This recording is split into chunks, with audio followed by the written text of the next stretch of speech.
Hey guys, I'm at Lighty, and this is your 3.1, Cyclone update. And there's not been a ton of changes for Cyclone in 3.1. Yes, there's some noticeable ones with the Slayer Ascendancy. Yes, there was a skill gem that has been removed from our pool. And yes, there are some new items, not really many uniques, but new items that may benefit Slayer as a whole. And the tree has shifted only ever so slightly, but only again for one specific Ascendancy. So let's just go over all there is to go over, at least the large and important parts of it, and of which there really isn't that many. Now, I've already begun adding a lot of the things that need to be added, and there's not a lot to add on the Cyclone forum post. It's been going fine. Again, not a lot has changed. It is 3.1 ready though. And for those who are curious, we are getting very close to the 3 million view mark, which I'm pretty sure is still the most viewed guide in Path of Exile history. It's kind of funny when the guide for one build has more views than the compendium for every build in the guide. Now, in the War of the Atlas patch notes, the really noticeable things was the nerf to Cyclone in that we lost Ruthless.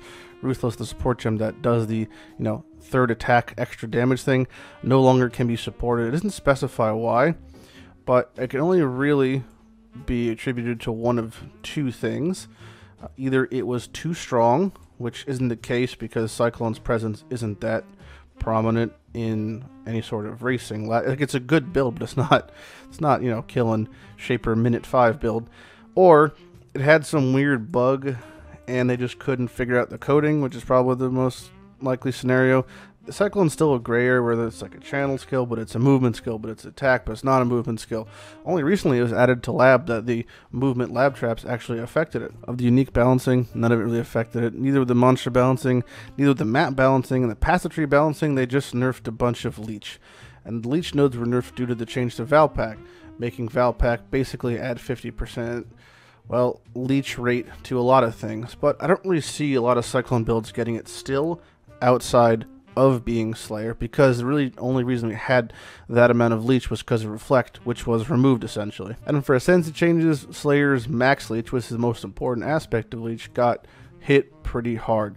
But if you are playing Slayer Cyclone with your Starforge or mana based or your elemental damage based, it doesn't really matter. You just pick up the new Valpack. The only downside is you no longer have any regen, which is just a bummer because we're still a Blood Rage build. Of the uniques we've seen so far, of which there's 48, a lot of them don't affect us at all. And by a lot of them, I mean, I'm pretty sure none of them do. Yeah, going through the list, there's just none of them help us at all. So there could be some uniques that aren't released yet in the set of unique items from War for the Atlas that may help us, but as of now, it's looking pretty bleak. Of the new gems listed, none of them affect us at all, except for the new vulnerability, which is pretty sweet. Vulnerability was changed from an int gem to a strength gem and got tweaked a little bit, and now grants enemies maim when hit and bleed when hit. But most setups for Cyclone now, especially when you lost Ruthless, run maim or chance to bleed, if not both. So it's partially redundant, but it still is a pretty big damage boost in our #1 curse when it comes to boosting our damage in any way. Although it's still most likely better to run curse on hit with Vuln and Vengeance, or you could do cast damage taken Vengeance. You can't double dip that setup, by the way. For those who don't know, if you had a 4-link that was cast and damage taken, Vengeance, curse on hit, Vuln, it just won't work. It doesn't even pick one or alternate, and it doesn't do both. You can't have two counteract or trigger gems linked to the same support skill. But the biggest draw from War of the Atlas for Cyclone is the rares. There's some that are potentially good. The helmets and the gloves being, potential 6 and 7 links could allow just, basically any build can run Calms. Although it's not big of a draw for us, it would maybe alternate a 6-link War Chief setup and allow us to run Calmsart.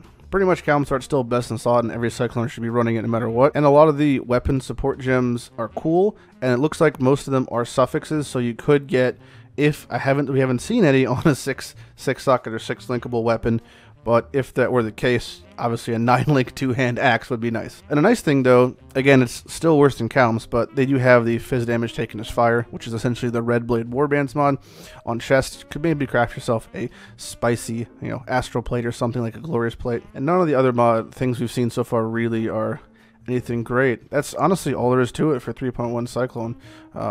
Leveling is still the same as it was. Playing is still the same as it was. Nothing has really drastically changed for us.